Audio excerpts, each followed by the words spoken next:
I'm a former intelligence officer. I actually started out in 1980 at the Arms Control and Disarmament Agency, where I served as the intelligence officer for the Non-Proliferation Bureau, as well as the action officer for Pakistan nuclear issues. We had quite a bit of intelligence about Pakistan's nuclear program. I was the one who took action against the networks because nobody was doing it. The late 80s over here, when you were active in the CIA, do you think Pakistan would have been able to get the nuclear bomb without, I don't even want to call it American support, but it looks like that? The Pakistanis never could have gotten the nuclear bomb without Khan stealing the centrifuge plans and the supplier list from Urenco. Khan should have been arrested back then, right away, when he stole the plans. And they could have. According to the former Prime Minister of Holland, they offered to arrest Khan back in I think it was the 70s, and the CIA told them not to. They wanted to watch him. The billions of dollars of U.S. military and covert aid, there was a significant portion of it that was funneled off. Knowing how Pakistan works, that may have helped to fund their nuclear program. In the 80s, there was a joint proposal between Israel and India of taking out the Kahuta enrichment plant of Pakistan and basically killing any plans of getting the nuclear bomb up and going for Pakistan. When you were in the CIA, did you hear anything about this? I heard about it at some point. I mean, it's a shame that Indira didn't approve it. It would have solved a lot of problems. The forgotten nuclear crisis that happened in 1990 that also vindicated your position that Pakistan indeed had multiple bombs ready to go. In 1990, there was another crisis between India and Pakistan, a major crisis. The intelligence community saw nuclear weapons moving to air bases and being put on F-16s. The nuclear weapons that Pakistan did not possess, according to the President of the United States, were actually being stuck on. So we were always told whenever an F-16 package was given to Pakistan that they could not be compatible with nuclear weapons. We knew that the F-16s were capable of delivering the Pakistani nuclear weapons as they existed at that time, without any doubt. Was it American policy at the time of essentially a wink and a nod about Pakistan's nuclear program? Pakistan's primary motive for developing nuclear weapons was to counter India, for sure. But it was also very clear from A.Q. Khan and the general's perspective, it was not just the Pakistani bomb, it was the Islamic bomb, the Muslim bomb. It's an extremely sad tale. You've suffered so much just for telling the truth about one of a rogue nation's nuclear program. I then went through 4 or 5 years of IG investigations. My life was completely destroyed, to put it in a nutshell. My wife left me. I had no money. For all of what had happened to me, having my life destroyed, my marriage, I had never talked to a reporter about any of this. Who in the State Department tipped off the Pakistanis that further tipped off Inam ul Haq to not travel to the United States and walk into this trap that you and your agents had set up for him? It was.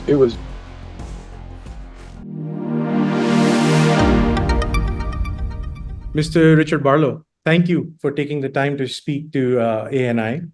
The reason behind this conversation was the recent conflict that happened between India and Pakistan in May, and the Pakistanis talking about the nuclear bomb deterrence they have. The nuclear word has also been brought up by President Trump multiple times in the months since the conflict. And I thought it was worthwhile to talk to the person who uncovered Pakistan's efforts to build the A-bomb in the first place, and the many obstacles and upheavals you had to personally go through for exposing American reluctance to stopping Pakistan from building the nuclear bomb, and also reining in the world's greatest nuclear trafficker, A.Q. Khan. So, Mr. Barlow, please introduce yourself to our audience, and also what role you played at the CIA. And before we begin, I also want to apologize in advance to our audience. The location where Mr. Barlow is currently in the United States, the bandwidth is very challenging, but we're going to try our best to get you the video in the best quality possible and to have this conversation. So yes, Mr. Barlow, please introduce yourself and what was your role at the CIA and all that you did. Well, nice to be here. I'm a former intelligence officer. I actually started out in 1980 at the Arms Control and Disarmament Agency, where I served as the intelligence officer for the Non-Proliferation Bureau, as well as the action officer for Pakistan nuclear issues. So I did that for a couple of years and learned quite a bit about Pakistan's nuclear weapons program and AQ-Khan and their clandestine procurement networks. And then I was out of government for a few years, and I joined the CIA in 1985, and I was a counterproliferation intelligence officer. And I was responsible for both Pakistan's nuclear weapons development as well as their clandestine nuclear procurement activities, both Khan Research Labs and the Pakistan Atomic Energy Commission, because they both had clandestine procurement networks. Just to be clear, I did not uncover Pakistan's nuclear program. We had quite a bit of intelligence about Pakistan's nuclear program when I joined the CIA. I was the one who took action against the networks because nobody was doing it. So we have two primary directorates in the CIA.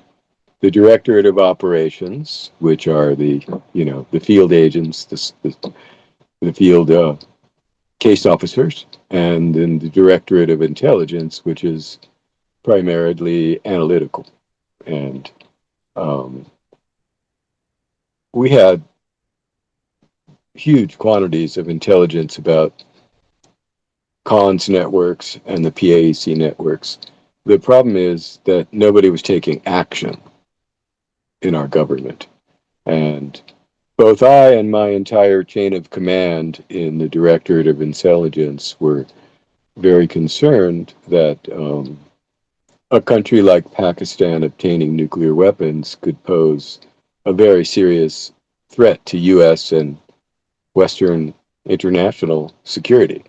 The problem we had was the Director of Operations was in the middle of the first Afghan war, fighting the Soviets with the Mujahideen, and they wouldn't take action against the Pakistani networks.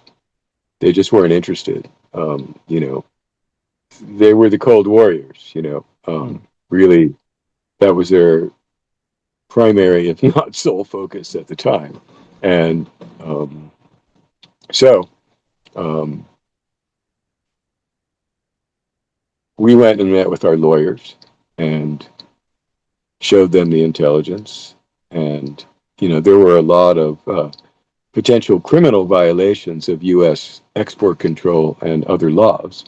And we briefed the Justice Department, and they instructed us to get busy working with law enforcement agents to start busting the agents of AQ Khan and the PAEC.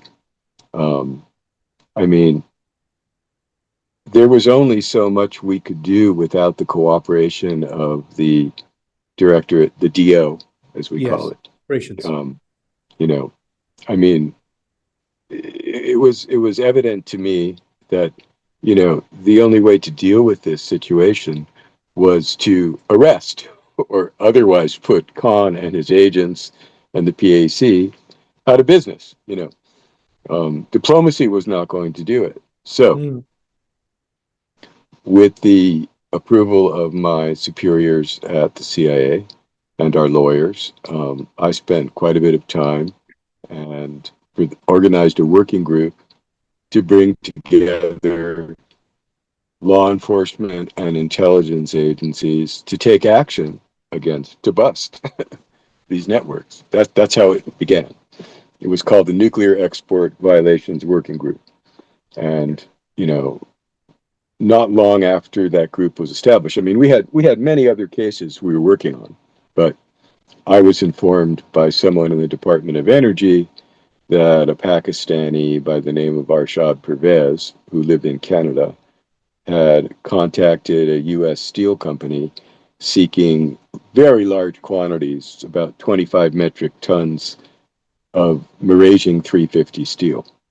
So, on that case, working with the Customs Service, we ran an undercover operation, and eventually we arrested Mr. Pervez. He was being run by a retired Pakistani general named Inam ul-Haq, and he was supposed to show up in Pennsylvania at the steel company, and there was a warrant for his arrest as well. You know, he was the big wheel in this equation. Pervez was really not that bright, to be honest with you. Well, ul-Haq didn't show up, and I learned that some people in the State Department had tipped off the Pakistani government to this arrest warrant. Yes. So we didn't get ul-Haq, and after the arrest became public, there was an explosion down on Capitol Hill because President Zia had pretty much committed to keeping the lid on his enrichment and weapons program at that point. Low enrichment, etc., and stop this type of clandestine procurement. So this caused a firestorm on Capitol Hill, and there were immediate calls. There are laws that were passed in our Congress that any country that exports illegally or attempts to export illegally U.S. equipment for the purpose of nuclear weapons development shall have all of its foreign aid terminated. Yes, the Solars and the Pressler amendments. Exactly. I'm trying not to get it. This is a complicated issue here. I'm trying not to get into all the background. Yeah. So I was sent down along with our National Intelligence Officer, David Einsel, for proliferation to testify at this hearing. And there had been concerns prior to my arrival at the office I worked at in the DI that the NIO was not being forthcoming with the Congress, withholding information about Pakistan's nuclear weapons activities, and particularly these clandestine procurement activities. So the committee, the congressmen were furious because they saw this as basically, they were considering a very large aid package to Pakistan at the time.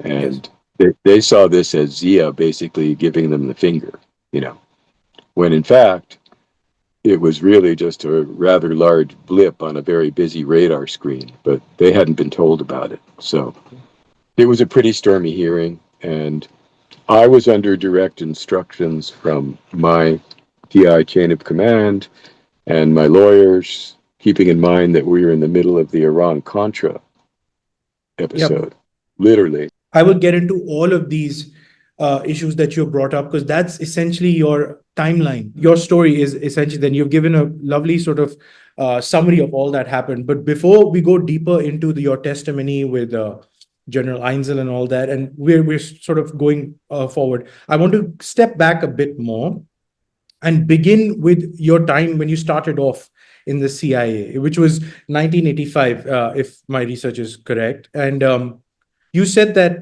Pakistan's weapons program was going on before you arrived at the CIA. And I mean, it's now known that A.Q. Khan had stolen designs from the Urenco plant in the 70s and had basically brought centrifuge designs to Pakistan and had kickstarted their nuclear program. So tell me what the nature of the intelligence was that you saw that led you to believe conclusively that they had achieved enrichment of uranium and had the bomb by the mid 80s. Well, I can't get into the details of the intelligence that we knew, but we had extensive intelligence on their enrichment activities. Lots. I mean, we knew exactly what they were doing, And we also had a lot of intelligence on their nuclear weapons activities at that time, in the early to mid 1980s. Um, I don't think that they had the bomb before 86, 87. They had actually manufactured nuclear explosive device, technically speaking. But that's what they were working on. And you know, we had superb intelligence. I mean, we probably had better intelligence, at least in those days, okay, on Pakistan's nuclear weapons and enrichment activities than any other nuclear program in history. Right. And so zooming out, it it American policy at the time of essentially a wink and a nod about Pakistan's nuclear program and the fact that battling the Soviets trumped any sort of nuclear proliferation that was going on by Pakistan. Well, I think that's a fairly accurate assessment. I mean, it all began under the Carter administration when I was at the Arms Control Agency Yes. in 1981, 82. Initially, as I said, we knew all about Pakistan's enrichment activities, etc., back in the late by 79 or 78. And President Carter put major sanctions on Pakistan initially. And then the Soviets invaded Afghanistan. And it's Zbigniew Brzezinski is the one who really started this mess, in my opinion. He wrote a very famous memo back around 1980, 81, in which he said, I mean, you used the right term. There was no lack of intelligence. This was not an intelligence failure. This was a policy issue here where the problems arose. A wink and a nod, as you said. And in his famous memo, he said, "We cannot let our proliferation policy dictate our foreign policy." And I would say, that's what happened for the next 25, 30 years. Yes. So yes, I mean the Cold Warriors were in charge. Fighting the Soviets was the number one overbearing issue, and I think back in those days, they were completely clueless as to the threat of Islamism, that a country like Pakistan obtaining nuclear weapons could pose a national security threat to the United States or our allies. Yep. They didn't think it was a problem because they looked at everything through the Cold War Soviet lens. They thought Right. they were good people, and the Mujahideen. I mean, not just the Pakistanis, but people like Gulbuddin Hamakdyar and Haqqani. I mean, go read Charlie Wilson's work. You can see how wonderful they And thought the these people were. and these the Haqqani network and Hekmatyar, they reappeared with Bush second's war in Afghanistan as well. Anyway, I don't want to get ahead of that. I would go a step further and say that apart from policy as well, you actively had Americans in the executive branch at the time of the Reagan administration also sort of breaking American law with the Solars and Pressler amendments as well by recertifying Pakistan again and basically allowing for aid to continue to flow to Pakistan. If you could, for our audience, give a brief sort of summary of what the Solars and the Pressler amendments were and how this was routinely flouted by members of the executive branch to continue to provide aid to Pakistan and also to look away from Pakistan's nuclear program. Well, this is complicated, and there's a difference. There's no certification involved pretty much with the Solars Amendment. It's the Pressler Amendment. The Pressler Amendment required a presidential certification. Right. I'll try to explain it. I mean, there's a history to it. Back around 1984, a Pakistani named Nazir Vaid was arrested for attempting to illegally export Tritron. some very specialized high-speed switches for firing sets of nuclear weapons known as Critrons. And Tritrons. he was Yes. arrested, and basically forces in our government pretty much got him on a plane out of the country, to put it in a nutshell. Okay. And this enraged people in Congress like Steve Solars and many others.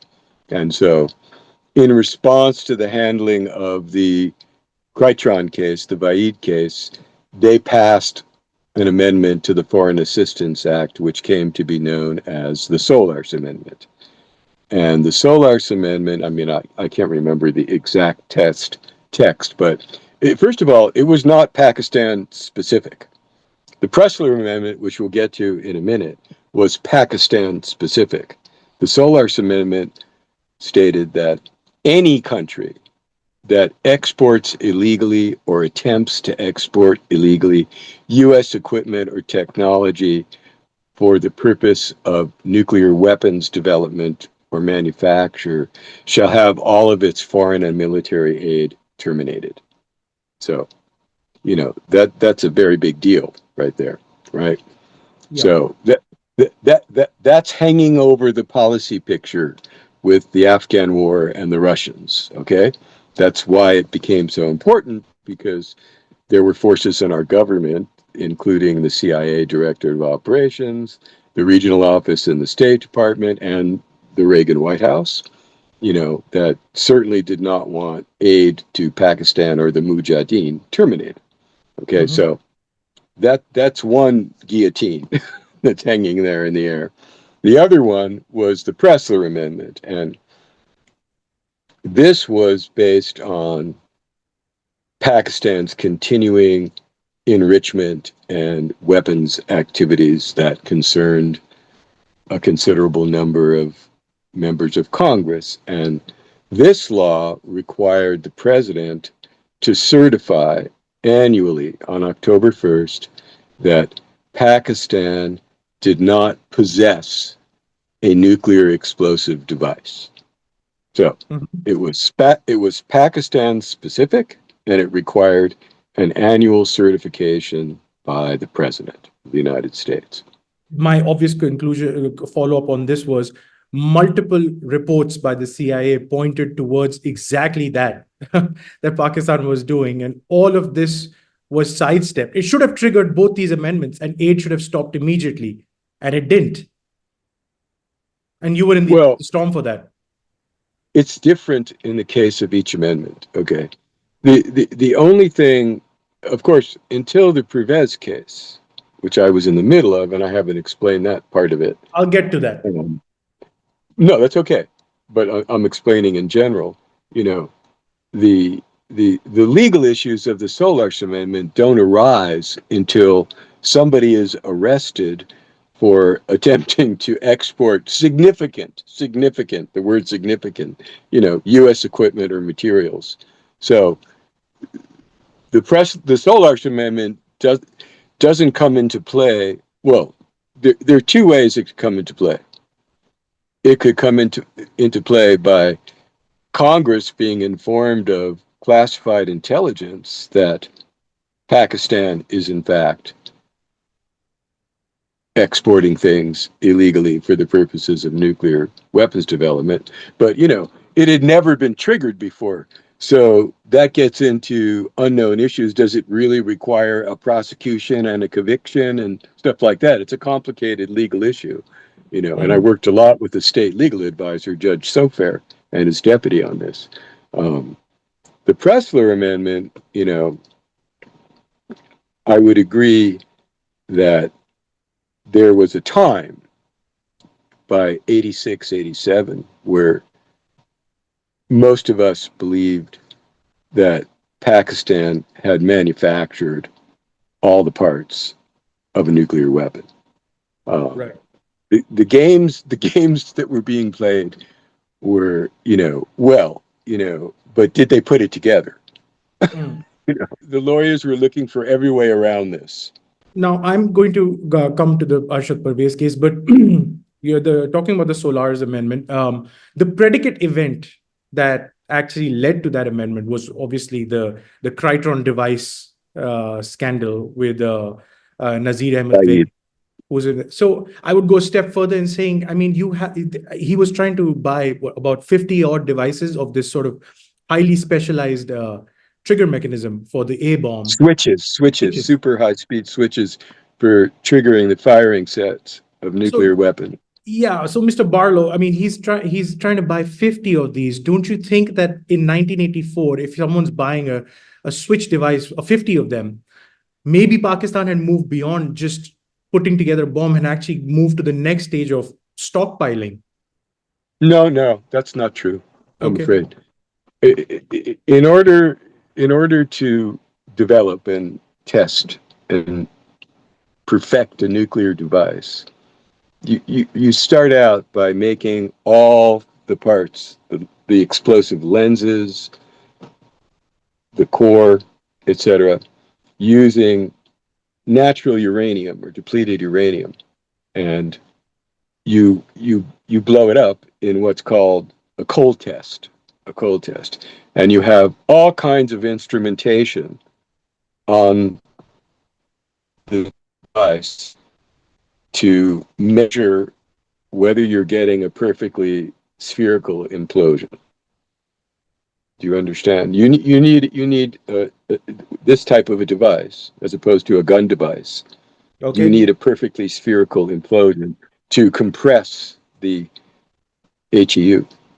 It's Okay. it's it's extremely it's extremely difficult to do, Okay. even with a set of plans that it's been reported the Pakistanis got from the Chinese quite a ways back. It is not easy by any means, even for a nation state, to make workable nuclear weapons or gas centrifuges. These are very complex devices with super high tolerances, et cetera, et cetera. So the only distinction I'm making is that they're not necessarily stockpiling nuclear weapons because they're buying 50 Crytrons. Okay. It could be They would, they genuine would, testing that was happening for special parts for the bomb, right? right. Well, it still was in the development stage. Okay. All right. I mean, So it clearly evidenced that they're working on nuclear bombs for sure. for sure. I Yes, mean, there's this no one. argument there. There's only one company in the United States at the time that was producing this, and it's clearly in the export ban list as well, because it's specifically for a detonation. It's a trigger device for a nuclear bomb. No, there was no doubt of it. I'm just Exactly. saying, don't jump to maybe I'm misinterpreting what you said. Don't jump to the conclusion that they're putting together nuclear bombs yet. Yeah. Manufactured nuclear bombs just because they got Crytrons. It means they're working towards that. And what would you make of the Pakistani argument that it was just for research purposes for their colleges? It's crap. I mean, yeah, it was for research purposes. Researching how to make a nuclear bomb. Right. 1984 happens. The Crytron episode happens. The Solar's amendment comes in, and now you are active now in the CIA. You come in 1985 and you dive straight in, and you quickly rise to become the top man in the CIA on Pakistani on the entire nuclear question in Pakistan. Um, Arshad Pervez. There was one or two other people besides me. I was the top guy on the clandestine, taking action against the clandestine Correct. Okay. procurement activities. But there was another guy who was an expert on following the weapons development. Those are two related but Yes. separate things. You know, I did Thank you. both, but Thank I you for was not the only one, just for the record. Thank you for the context. I'll take it. Talk to me about the Arshad Pervez case, and now that you have, and finally a smoking gun was there to trigger those amendments. How did it go down? How did you track him? And what was the fallout from that? Well, I think you want me to go over that again? You know, Yes. Yes. oh, How did you manage to track him? the original information was not from intelligence sources. The original information I received was from another government agency, the Department of Energy, who had been contacted by Carpenter Steel Hmm. and informed that this Pakistani Arshad Pervez had come to them seeking to purchase Malaysian steel, 25 tons of Malaysian steel. And given, I honestly can't remember, we're going back like what, 40 years, Yeah, some 40 false end plus use, years. some false end use for it. I can't remember what it was, you know.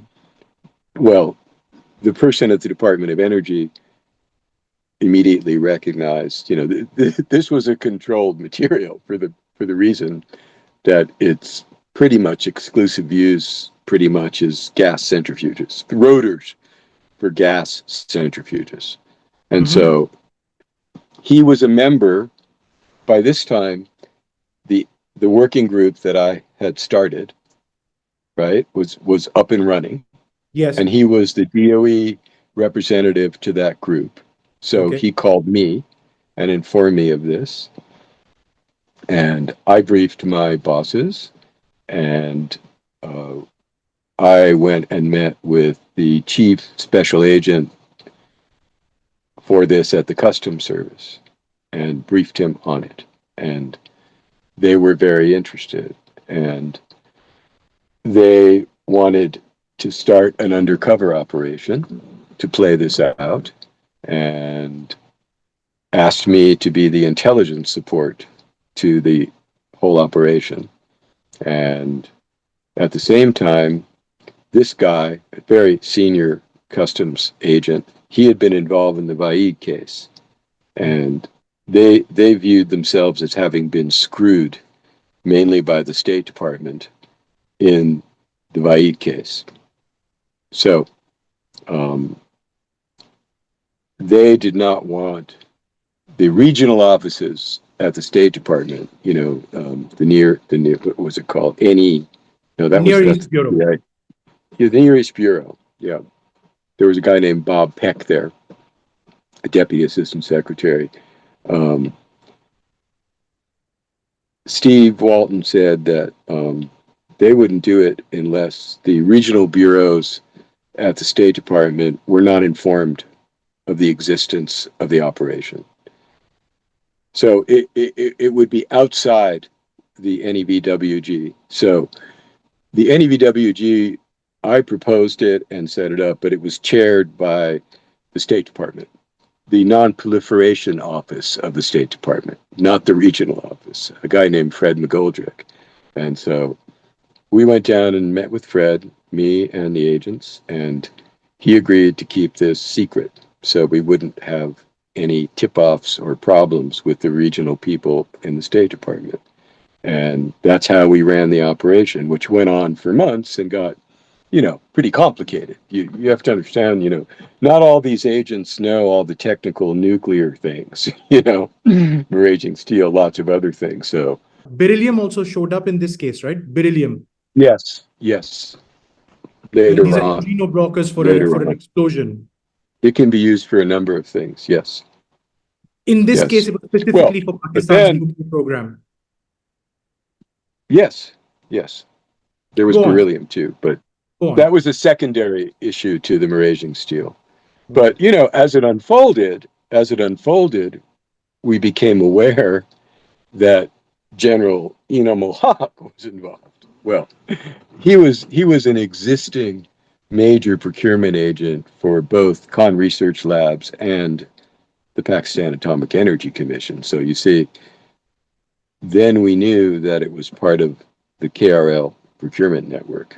I mean, you have to be concerned that this is some cowboy Pervez that just came walking in, as opposed to someone who is acting as an agent of the Pakistani government. And because the Solar Amendment, it's hard to explain, but we never triggered it. the president had never triggered it. It had never been used before. It had never been tested. But I worked very closely with the state legal advisor's office and our lawyers. And, I think we all agreed, I can't remember whether the language was in the amendment or not, but that we had to establish that Pervez was working for AQ Khan ultimately. And as the case unfolded, that became clear. Very, very, very clear. Now, I'm glad that we stopped here. So I want to dive a little bit deeper on, was it a brigadier or a general? Brigadier general. Anyway, He's a brigadier. That's a rank of general. Okay. Brigadier general. Okay, Brigadier General. He's a retired brigadier general. Right. From the Pakistan Army. Yes.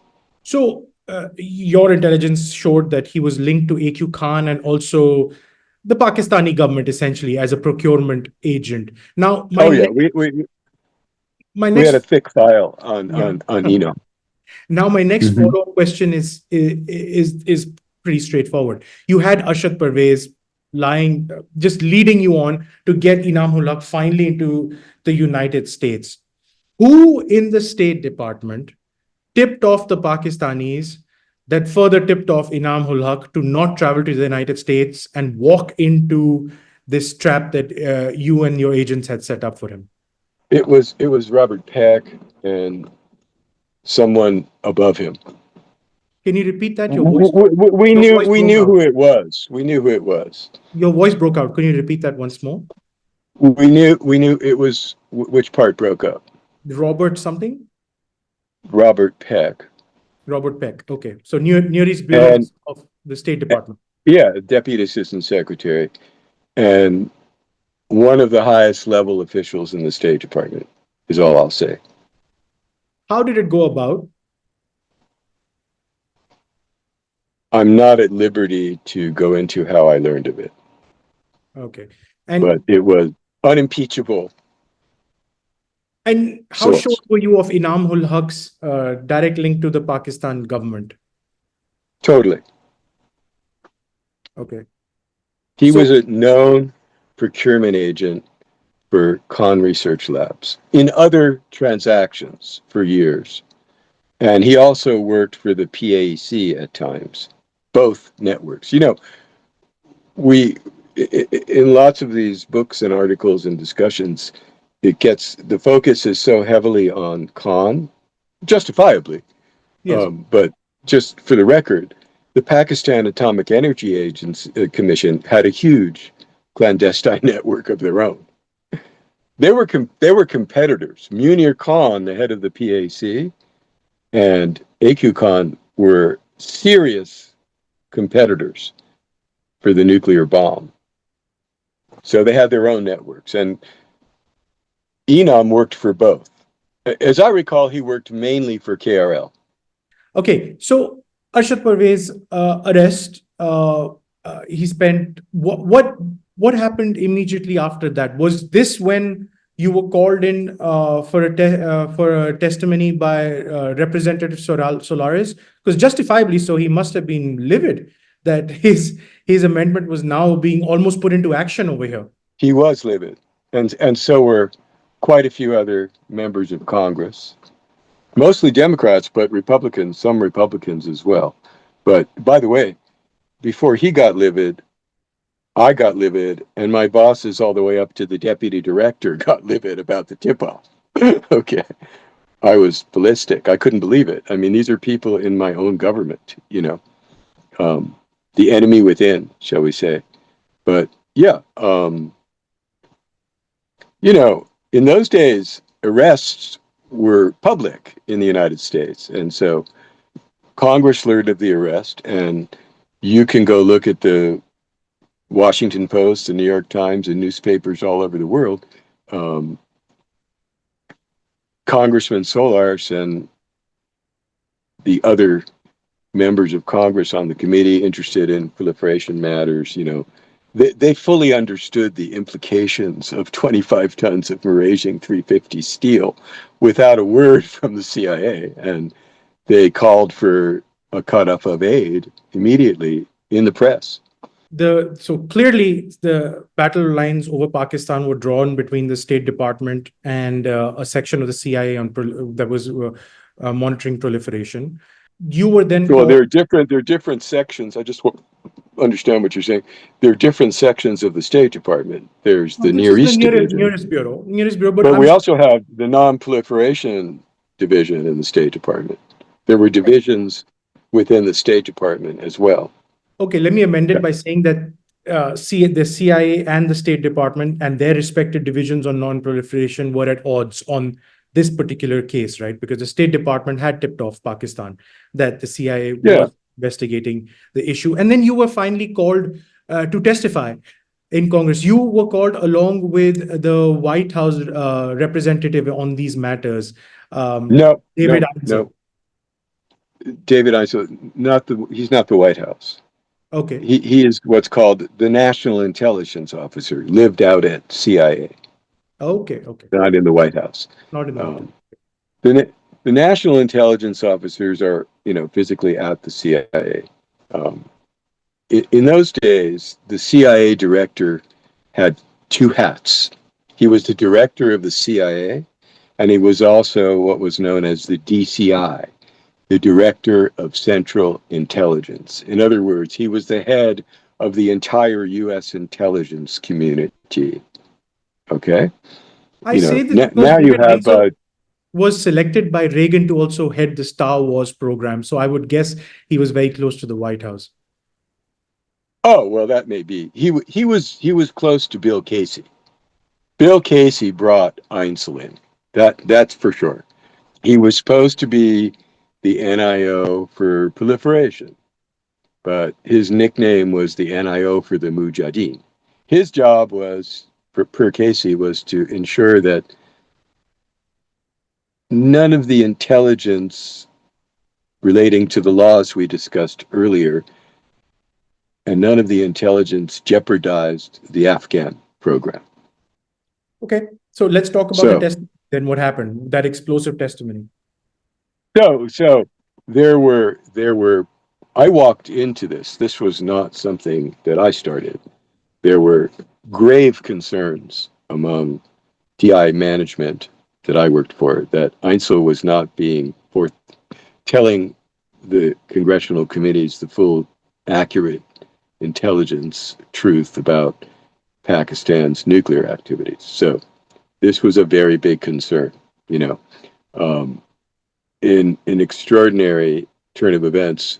No DI people were allowed to testify, to be present at his congressional briefings, for example. So we didn't know exactly what he was telling them, but we also knew what the intelligence said, So then the arrest, and it was in the papers, and within a week or two, Chairman Solars demanded, he was having a hearing and demanded a briefing from the CIA. And let me just backtrack for a second, okay? My activities leading up to the Pervez arrest, and that was not the only case. There was the Mandel case, this, old couple that had exported highly controlled test equipment to the Pakistan Atomic Energy Commission. That was going on at the same time. They were convicted. I worked on that case too. But this was the couple, the American couple who did this. They the Mandels. what were they called? Oscillation tubes or something? What were they called? Oscilloscopes and other things. Yep, Tektronix. And I worked very heavily on that case with Commerce Enforcement and the U.S. Attorney. So those were both, but that was events that had happened years earlier. They had broken the law years earlier. It's just that the agent was having trouble getting the Justice Department to prosecute them, and I helped out with that. But what I wanted to say was my activities relating to the nuclear export violations working group, the Pervez case, they were known to the director of the CIA, to the President of the United States, to the Secretary of State, to the Secretary of Defense. They were regularly reported in the PDB. So, President's daily brief. yep, they knew exactly what I was doing. I even got a message back from Weinberger, and they totally supported it. Okay, just to get that out on the table. So this And was not never like called any out, kind of. and they never called out Pakistan for this. No, what I'm talking about is what I was doing was approved at the highest levels of our government by the White House. Okay, notwithstanding the Afghan program,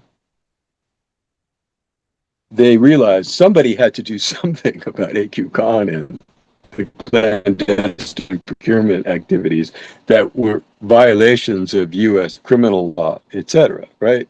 What I'm saying is there is no way that I could have pulled this off without the support of the director of the CIA, the White House, the Justice Department, etc. Right?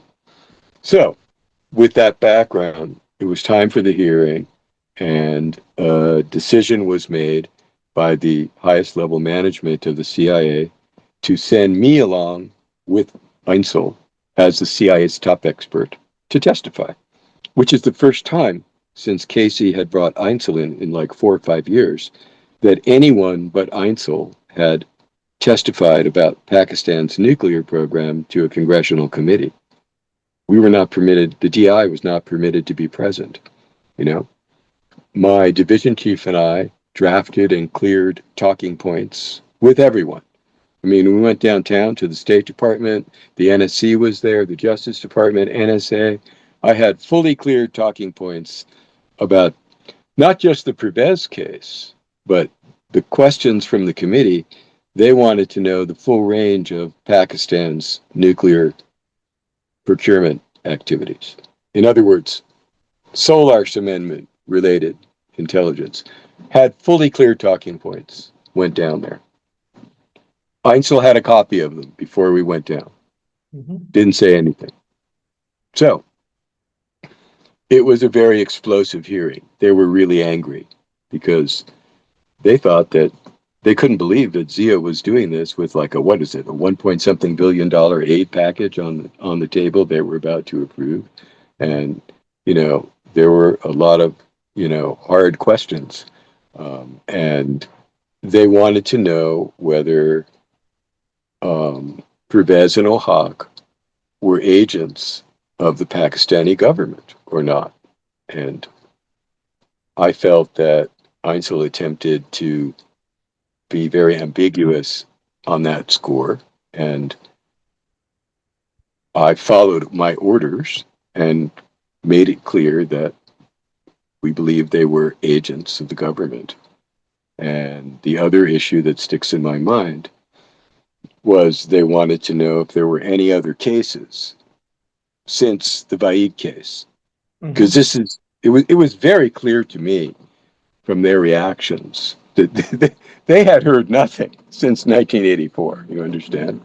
And so that made matters even worse, right? Because, they're looking at this, as I said, Zia giving them the finger when actually this had been going on for years with many, many, many other cases, So Einzel attempted to evade them on that, and I made a very clear statement that there had been scores of other cases.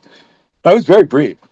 That was it. I did what I was ordered to do by the management of the CIA that I work for and my lawyers. And I did not read my talking points. If I'd read my talking points, I think there would have probably been an independent counsel. I kept it very brief and very short. I said the absolute minimum to get the truth out. And that was it. And you said without a doubt that Charlie Wilson was sitting right there, by the way. and you said Go without ahead. a doubt that these were Pakistani agents smuggling American technology for their nuclear weapons program. Yes. I mean, I can't remember the exact words I used, but I made it very, like I said, I was very brief, that there was no doubt on that issue that they were agents of the Pakistani government. We had hard evidence of this. I mean, I haven't gotten into all pounds and pounds of documents and evidence and things that were said in undercover meetings that were taped. We had hard evidence. There was no doubt of it. I was I going was through. also in regular contact with the State Department lawyers on the Pervez case. I mean, after they were informed. And, you know, it wasn't just my opinion, it was the opinion of the lawyers and others in the State Department that, you know, we had this guy cold.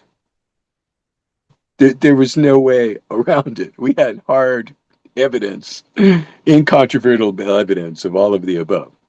You know, anybody who thought that, you know, it was going to be like the Vaid case and the guy was going to be stuck on a plane was in La La Land.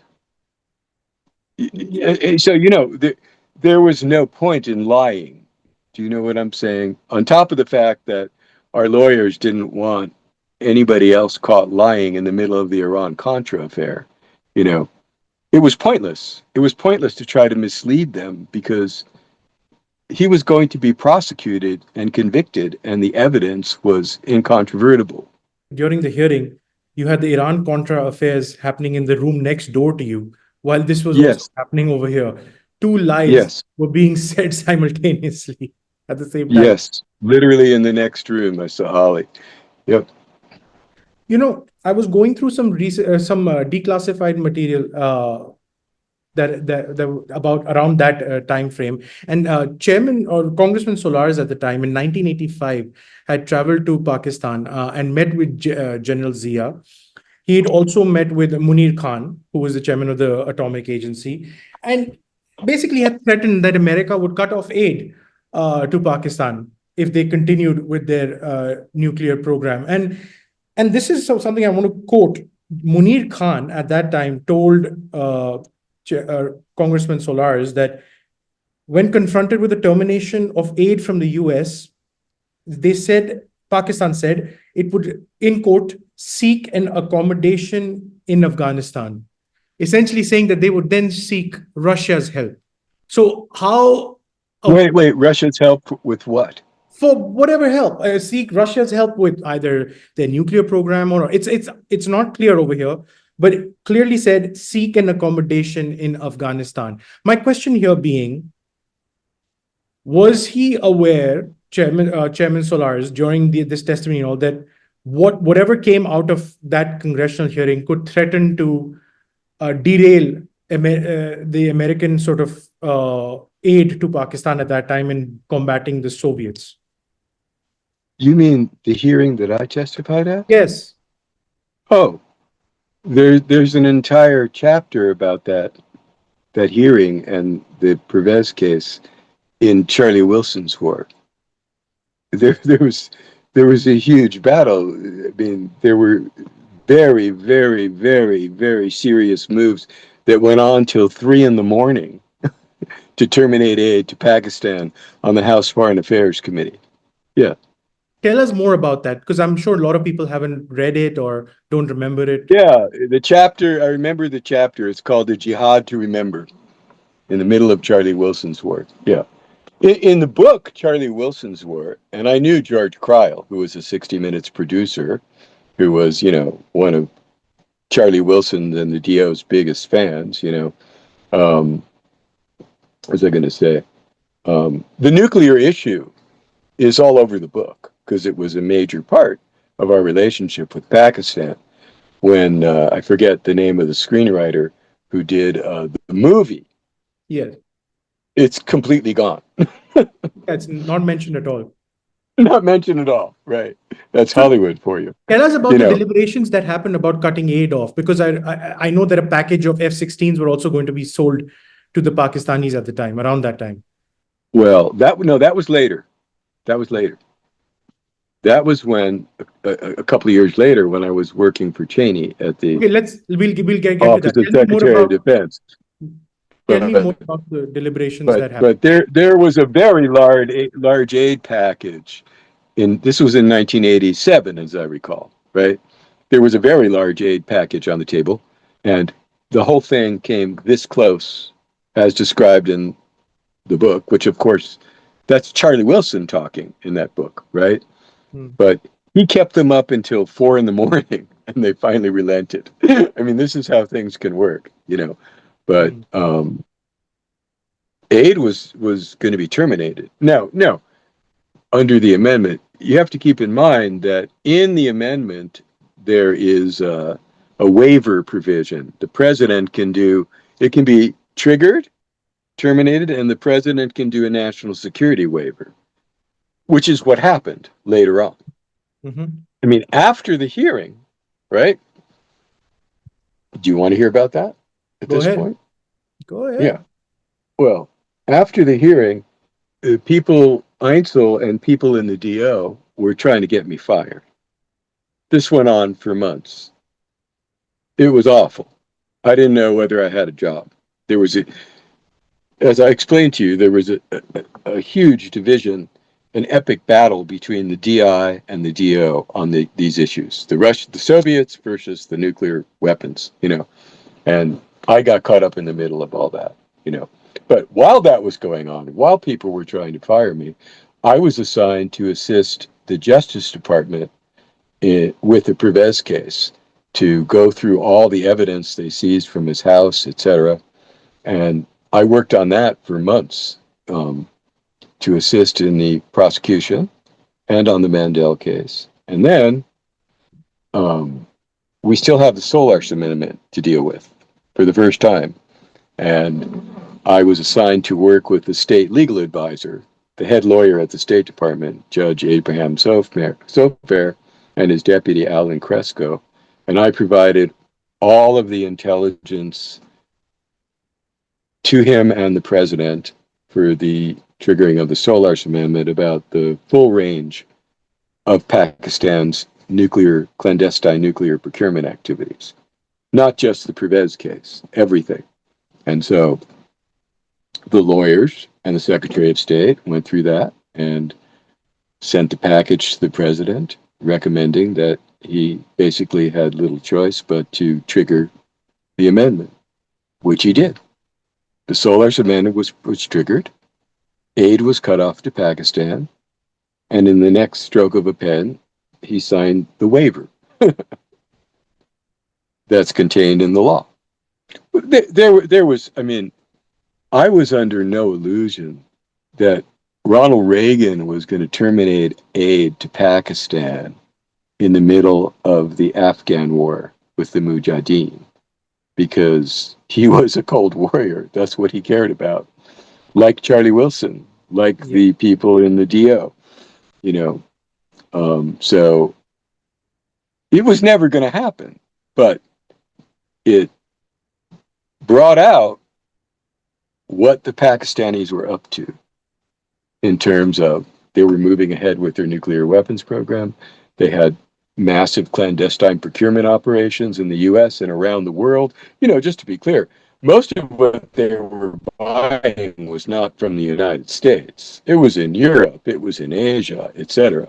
This was a very sophisticated network they had, you know, but this was all now out in the open, right? So it gave our diplomats the tools to now deal with the Pakistani government on these issues.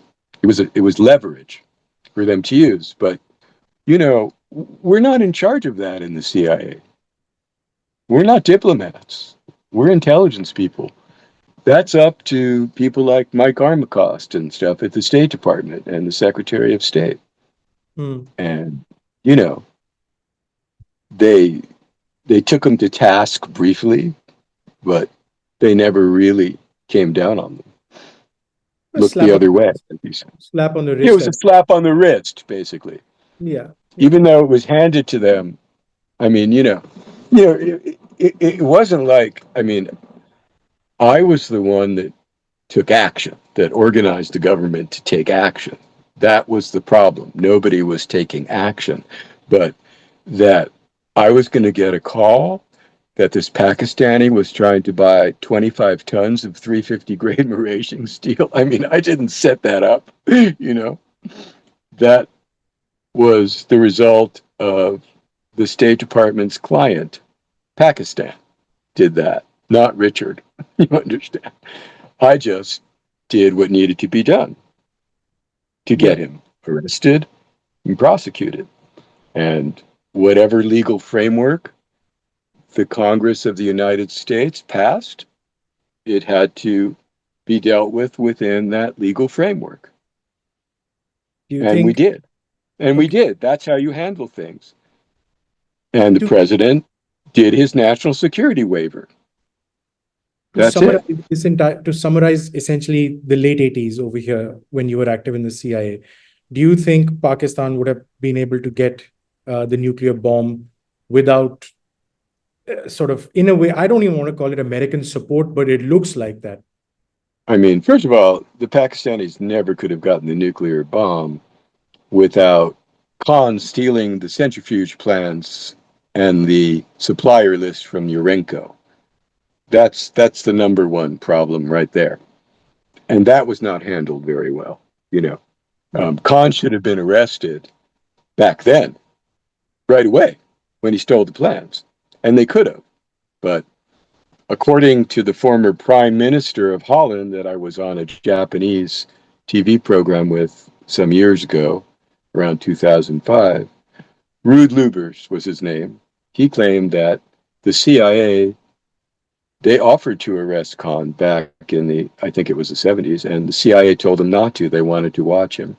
And then he said again in 1986, Khan was back in the country, and they were told again not to arrest him, you know. So, You can't blame me for my yeah, I confusion mean, there. I think the billions of dollars of U.S. military and covert aid, I mean, I think that probably there was a significant portion of it that was funneled off, knowing how Pakistan works, that may have helped to fund their nuclear program. But I also think the Saudis gave them quite a bit of money, etc. To also fund their nuclear program simultaneously around the same Right. time. Yes.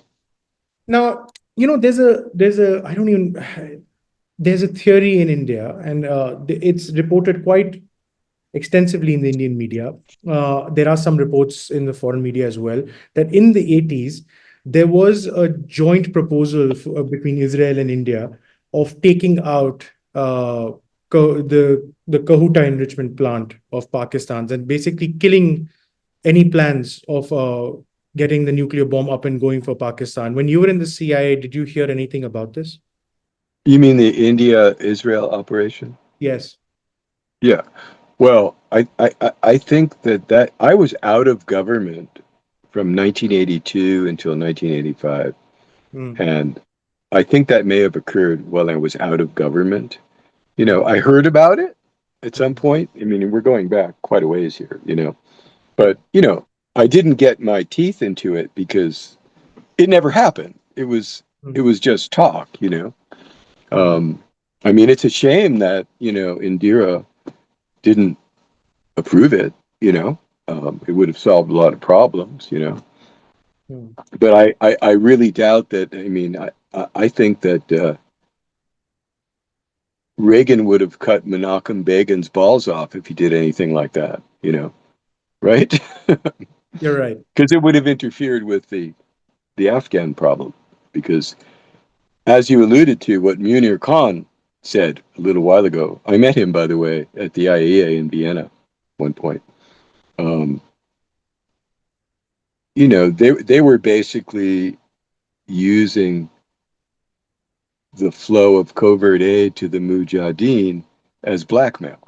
You know, I think that's what Munir was saying to Solarsh. If you pull aid, we're Yeah. not going to support the Mujahideen anymore.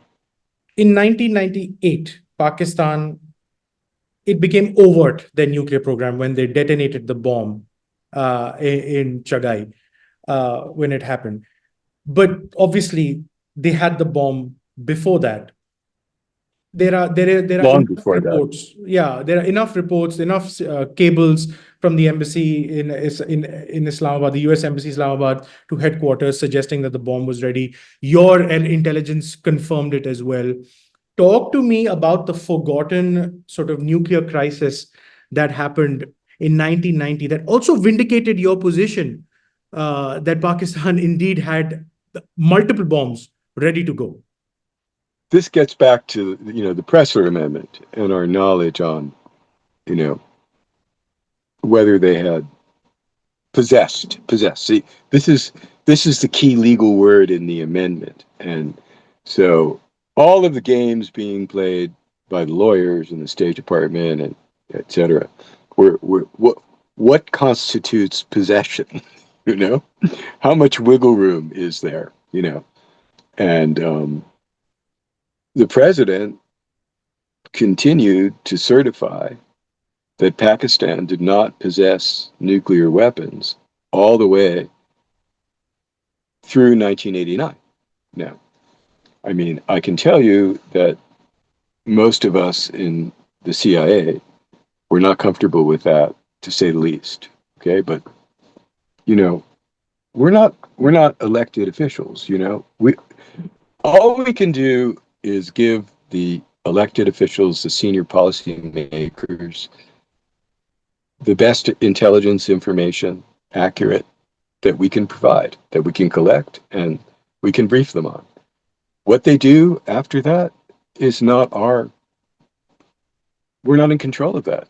They're the elected representatives of the American people, but there was very grave concerns as to how this was continuing,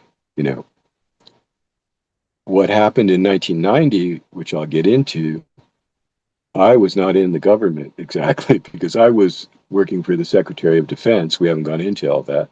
And I had been removed from my job and had my security clearance suspended. So, I wasn't in when that was happening. But in 1990, there was another crisis between India and Pakistan, a major crisis. And you can read all about it in Seymour Hersh's article in the New Yorker in 1993.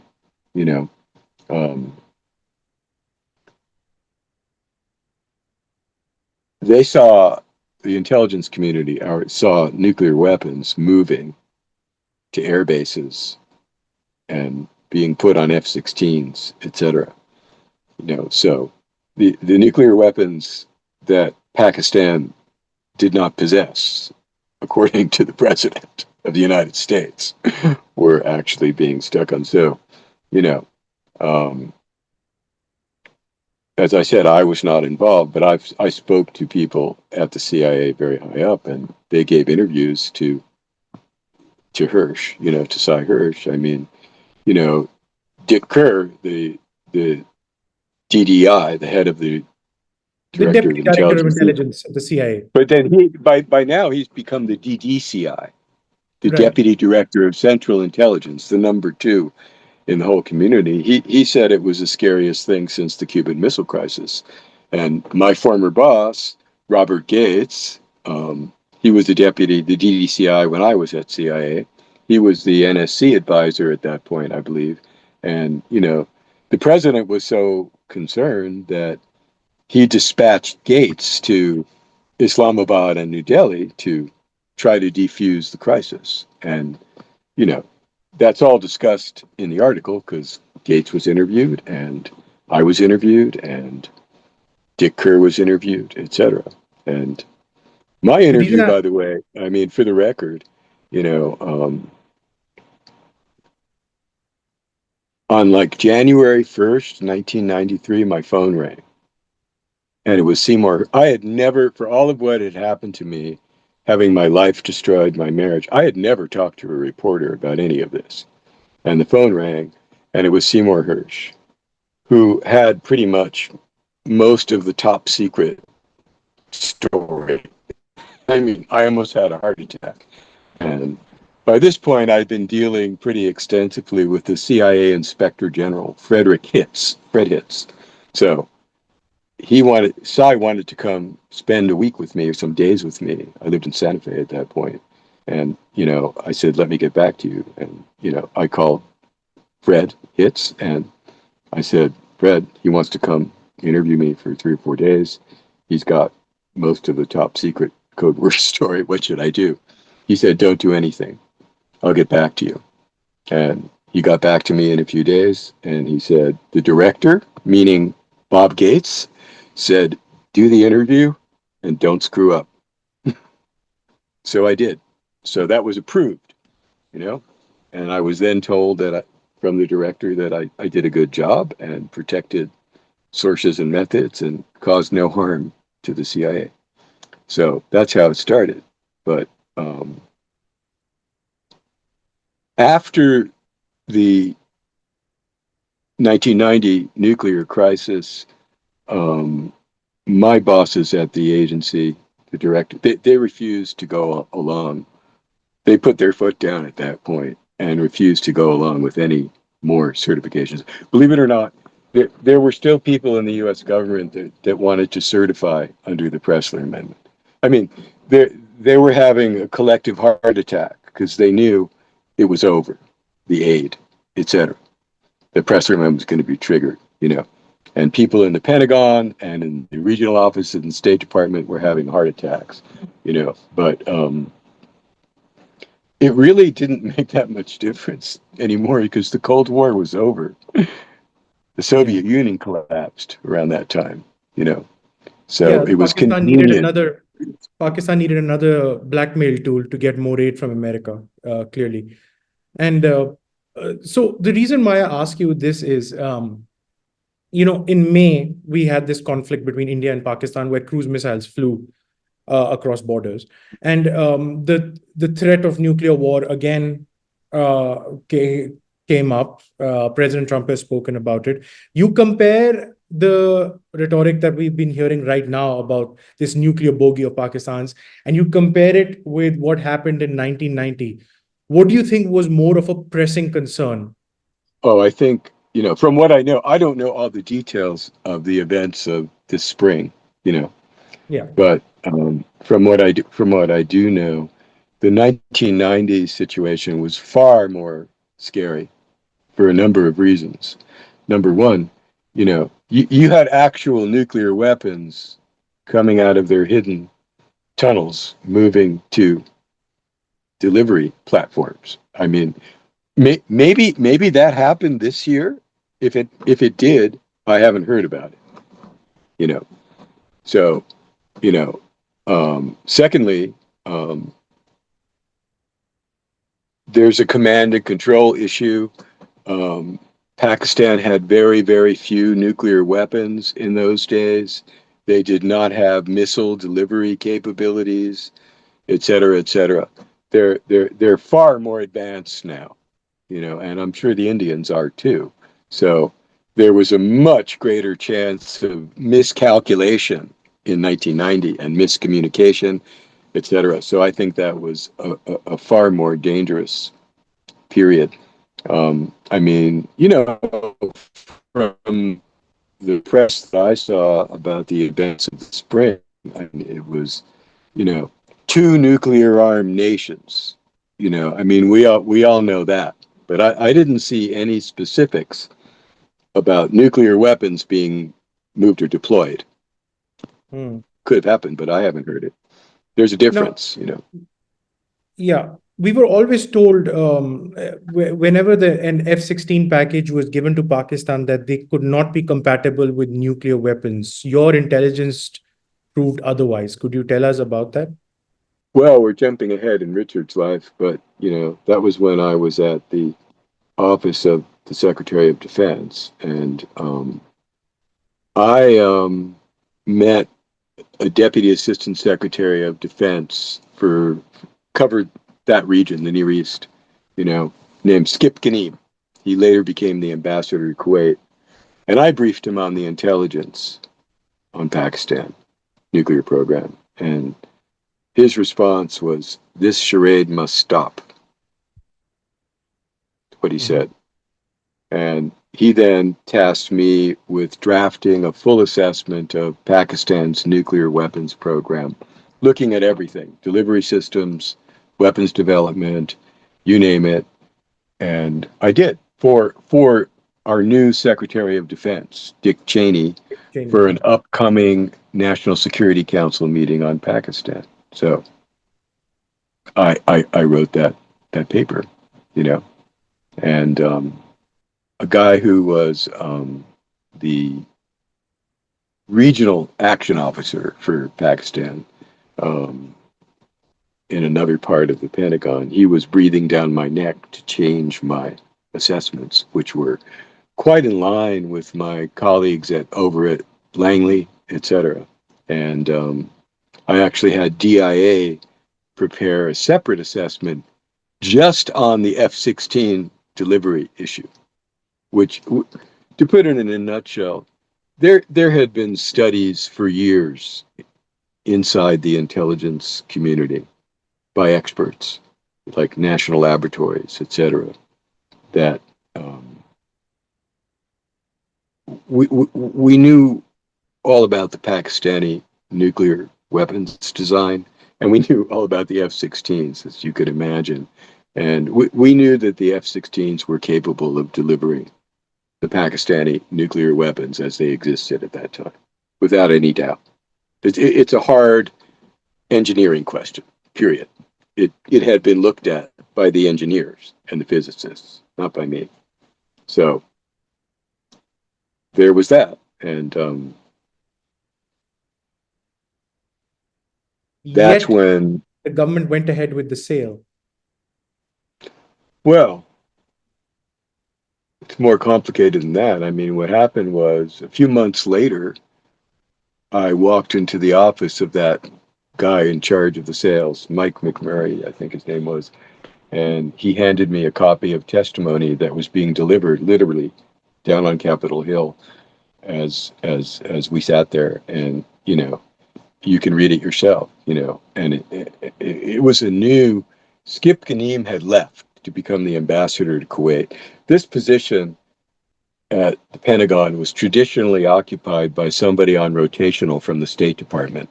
So another State Department guy, he had just come over, maybe days earlier, and he was handed this testimony and was delivering it. He didn't know. That guy didn't know that he was lying. McMurray and others had written the testimony, I think, and as came out later in court, and I said, well, this is a lie, and walked out of the room and showed it to my bosses and said they're lying, But by this point, we've gotten way, way ahead of ourselves here in my life in the government. But, by this point, I was ready to get out of that place. I mean, I'd never seen anything like it. Like the Office of the Secretary of Defense, Cheney, Libby, Paul Wolfowitz, Steve Hadley, these were my bosses. Who later, a few years later, moved to the White House and lied us into a war in Iraq over non-existent WMDs. These guys, they like to destroy intelligence people who tell them things that they don't want to hear. Right. I got the first taste of it. Right. What happened to your life after that, Mr. Barlow? Because it just seems from 1989 onwards, things were never stable for you, for telling the truth about Pakistan. From 1989 onwards? Yes, since you left the CIA, or you resigned from the CIA. Well, I resigned from the CIA because, we have to jump back, got back from the hearing, right? Yes. People trying to fire me, et cetera, et cetera, et cetera. Well, it ended up with the director, Bill Webster, the director of the CIA. And he ended up giving me an award, and I got promoted, and I got confirmed as a permanent employee. I could have stayed at the CIA for the rest of my life, or my working life, But I was informed that I was no longer allowed to work with law enforcement agencies on Pakistan nuclear procurement, illegal procurement activities.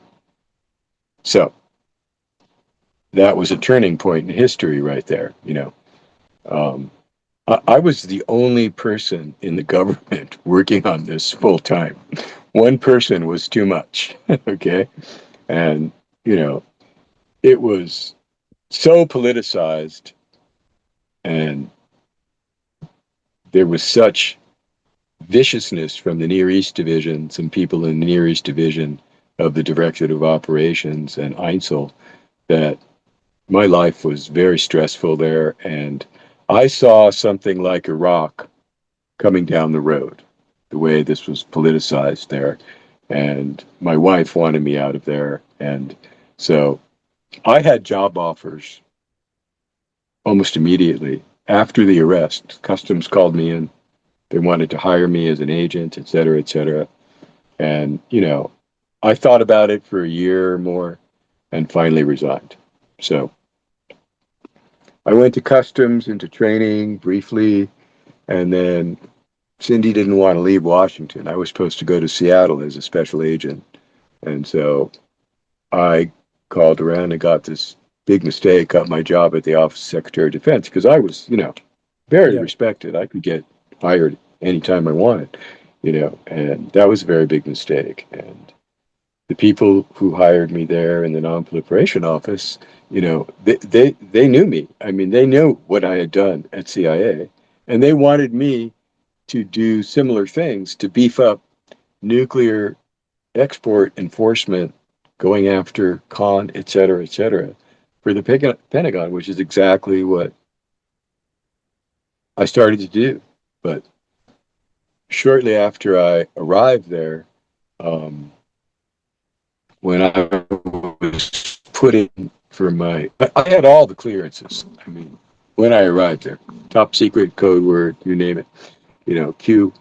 And but there are compartmented clearances that are issued by the CIA, and when they put me in for those, or even before they put me in, this guy from the Near East Division showed up and into the office where that type of information is stored in the Pentagon, and told them that if anybody attempted to give me access to that compartmented information, that he was to be informed immediately, and that he was speaking for the entire CIA Directorate of Operations, and put up a sign in the office to that effect.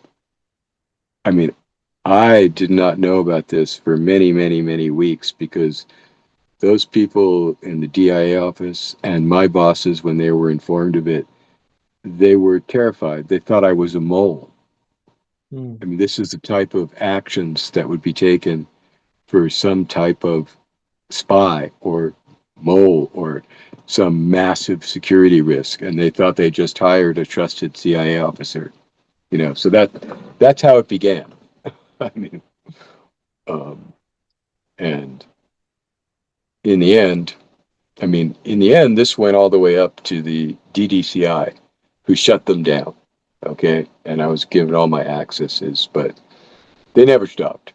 And they recruited some people, lower level people in the Pentagon, and I was promoted.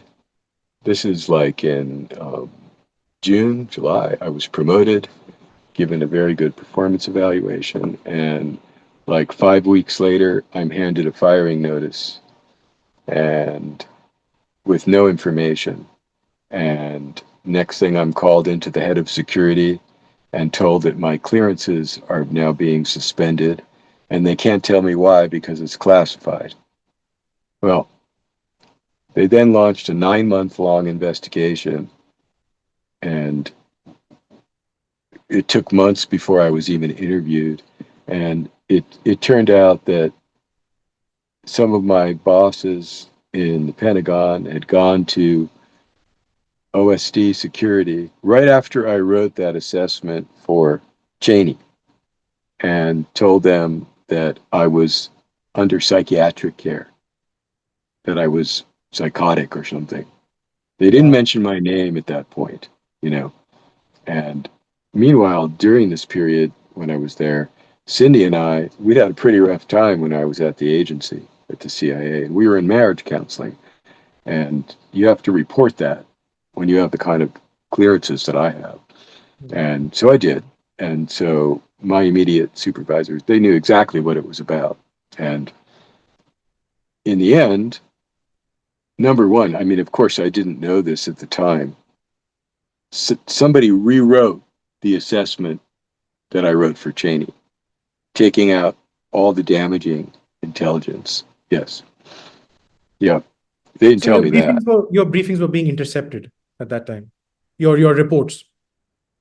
Well, there were a whole lot of things being intercepted. There were things that I sent to law enforcement agencies for cases that I was working on that were being intercepted by my acting supervisor.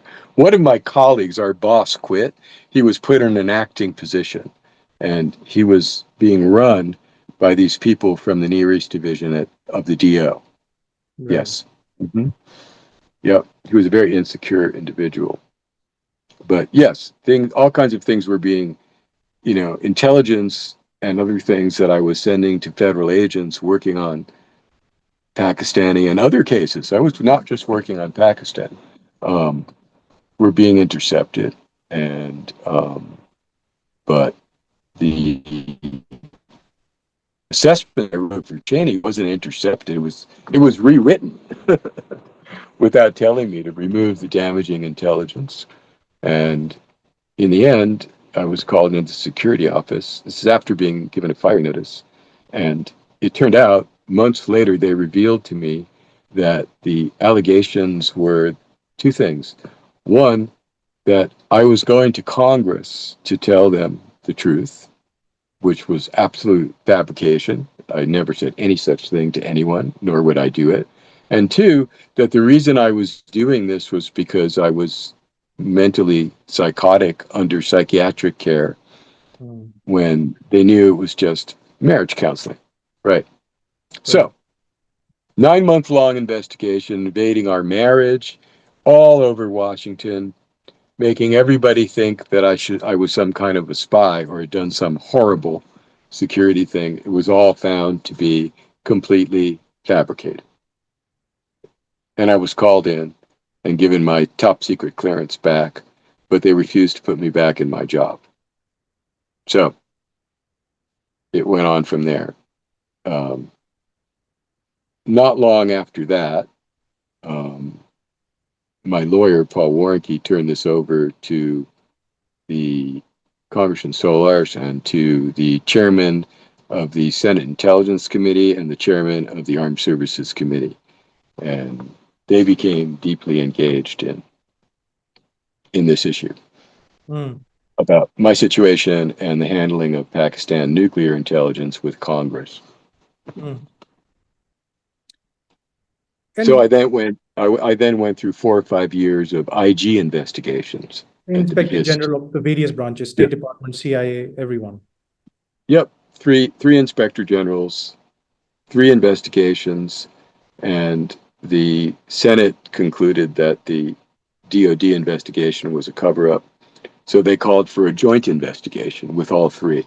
By this point, I left Washington. My life was completely destroyed, to put it in a nutshell. My wife left me. I had no money, and I moved to Santa Fe, New Mexico. And so I was completely broke. My credit was destroyed.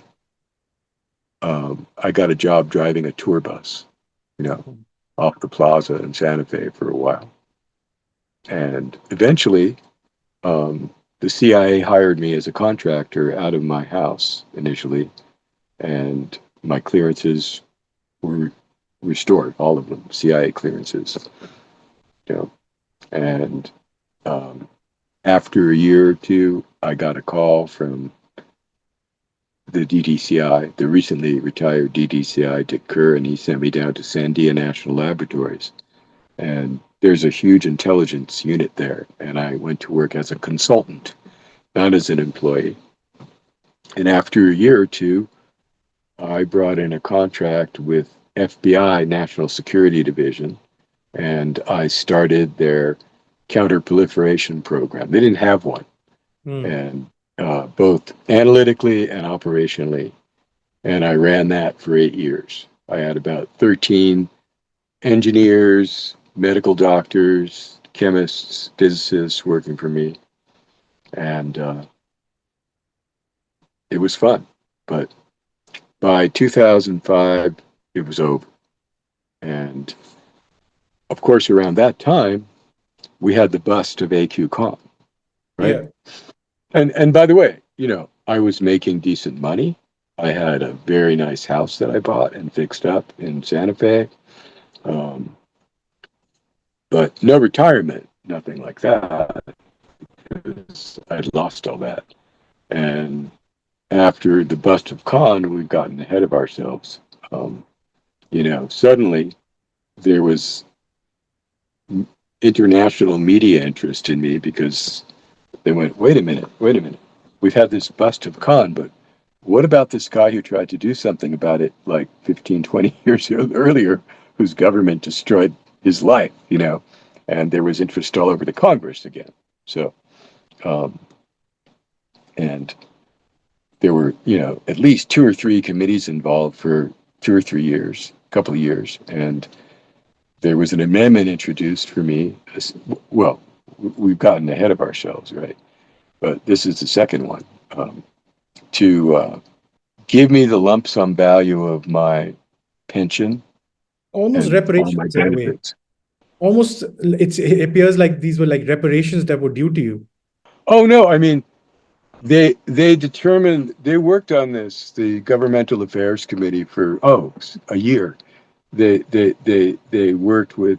to the FBI, they worked with the Office of Personnel Management. They concluded that I was at the GS-15 level, and they calculated what my pension would have been worth if I'd been a government employee since the beginning, which What is the the reason it was. GS-15? What kind of intelligence clearance is GS-15? No. GS-15 is a rank in the civil service, Okay. a grade level. You understand? You Okay. have GS1 through GS-15. All right. After that, it's the senior executive service, you know. Got it. And I was most certainly doing the job, at least, of a GS-15. So they went to the office, the personnel office of the government agency, and they calculated what my pension would have been worth. I mean, frankly, all I had asked for was an annuity, but Mm. one of the lawyers on the Armed Services Committee, he preferred to do it as a lump sum. So there are formulas.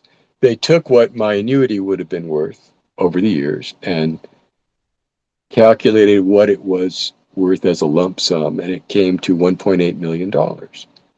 And that's what I was supposed to get. I sold my property in Santa Fe. I almost doubled my money, and I moved into my travel trailer with my dog and took off and ultimately moved to Montana. And I had realtors. I was going to get a house in Bozeman, and I winter in Arizona. I was going to get a small house in Arizona. I had perfect credit and would have easily been able to buy 2 houses and have a mortgage with $1.8 million plus my savings. And it was going to be an amendment to the Defense Authorization Bill, and not a private relief bill like the first one that we never talked about in 1998. And that required only the chairman and the ranking, to approve it. Okay? And that was, what was his name? Senator Levin, and John McCain. And there were many meetings. McCain and Levin both committed to doing it. The amendment was drafted. And in 2007, I believe it was, at the last minute, McCain reneged. That was it. Never got a penny. Yep. And what's your Because current? McCain was owned by the Defense Department, basically, and Yeah. they didn't want it. It's a very difficult story that you had almost reached the finish line, and this was yanked away from you at the last minute. What's your current situation? And just for our viewers over here, I'm going to also include Mr. Barlow's contact over here, and anyone willing to contact Mr. Barlow can use that email link, and he's been very forthcoming in talking about his life and everything, so people can get in touch with him. But yeah, Mr. Barlow, what's your current situation like? In '07, I bought, it was a little cramped living in a travel trailer full time. It was a little trailer. I bought a used big motorhome, intending to use it as a recreational vehicle once I bought my house, with my money, which never happened. And as a result of what McCain and the Senate did to me, the Congress, I've been basically a homeless person living in my motorhome, camping for 18 years now. Yes. And I had money, I told you, of my own from the sale of my house and my savings, but about, I don't know, 7, 8 years ago, I ran out, and my credit was destroyed again. My motorhome was almost repossessed, and a friend of mine helped me out with that, and my senator, John Tester, here in Montana, and he was also supposed to get the 1.8 million. Never happened. He disappeared. And so I live on my Social Security, and I have a mini government pension of about $300 a month. My pension was calculated to be about $90,000 a year, right? Yes. Right. Now I live on about $1,600 a month, which is not possible, Yeah. I mean, I never go to restaurants. I mean, I used to go to food banks, it's tough. It's really tough. And there are expenses. This motorhome is 24 years old. I've had to spend a lot of money on repairs in the last few years, even though I do the work myself, and I've had, my dogs are my life. I have vet bills, it's been a rough year. 2 of my dogs got sick and died, and the money's run out. Yeah. My credit is destroyed. This is the 3rd time my credit has been destroyed. It's an extremely sad tale. You've suffered so much just for telling the truth about one of a rogue nation's nuclear program. Well, that's partially true, but that's the story. But really, my primary sin was not telling the truth, although I did. The primary sin, because as I've tried to explain, people in the executive branch, they withhold the truth from Congress and lie all the time. When you're talking about top secret intelligence, Congress doesn't always know that they're not being told the truth. You understand? Right. My primary sin was getting people arrested, because then the truth comes out. Do you understand? Yeah. And that is, if this was just about me, we wouldn't be here right now. But what happened to me is emblematic of our government's handling of AQ Khan and Pakistan's nuclear program, because not only did they shut down from doing anything about that in 1988, 87, 88, they did nothing for the next 24 years. During which period, as I predicted, it was always very clear that while Pakistan's primary motive for developing nuclear weapons was to counter India, for sure, but it was also very clear from AQ Khan and the general's perspective, it was not just the Pakistani bomb. it was the Islamic bomb, the Muslim bomb. I mean, you can see. I mean, I think A.Q. Khan was even quoted once as saying, well, we've got the Christian bomb, we've got the Jewish bomb, the Hindu bomb, we need a Muslim bomb, you know. And it was very clear to me that Pakistan intended to provide nuclear weapons technology to other Muslim countries, which is what happened, you know. And, you know, And it wasn't until this is towards the concluding section of this broadcast that we're talking to each other. You know, General Baig, who took over after General Zia's crash that happened, did go to Iran, and when he came back, he did mention that, you know, they were sort of brothers in a way. And your point about an Islamic bomb, I guess it's even more relevant now because there is renewed interest in Iran's nuclear program that President Trump has claimed is, after he bombed it, that it's been set back. But tell me, how closely linked is Iran's nuclear program to Pakistani nuclear technology, or AQ Khan oh proliferated technology?